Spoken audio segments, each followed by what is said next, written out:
waxa lagu qabtay magaalada Jidda ee dalka Saudi Arabia shir aad u weyn shirkaas oo ay ka soo qayb galeen dhammaan culimada diinka iyo salaadiinta iyo mutacallimiinta iyo wali waxgaradka beelaha gabooye ee ku nool dalka Saudi Arabia shirkaas oo hadafkii loo asaasay ama loo qabtay uu ahaa in la asaaso jaaliyad ay leedahay beesha gabooye jaaliyadaas oo noqonaysa jaaliyad isu keenta dhammaan haamaha beelaha gabooye ee iyagu ku sugan dalka Saudi Arabia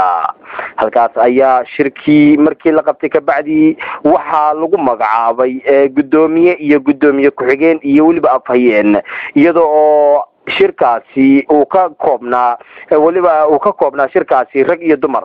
dhanka kale waxa loo magacaabay gudoomiye iyo gudoomiye ku xigeen iyo afhayeen iyagana dhanka haweenka oo madax iyaguna khaas ah loo sameeyay maadaama ay jaaliyadu noqonayso jaaliyadii ugu horeysay ee laga asaaso dalka Saudi Arabia muddo 60 sano ah isla maalintii Jimcada ee 6 bishii Abriil ee 2012 ayaa shirkaasi wuxuu ka dhacay magaalada Jidda ee dalka Saudi Arabia anigoo ah Shamsuddin Abdullahi Yusuf Gobdoon ahna afhayeenka beesha gabooye ayaa idin la socodsiinayay waraysiga iyo waliba warkaas aan ka soo tabinayo dalka Saudi Arabia khaasatan magaalada barakeysan ee Makka al-Mukarrama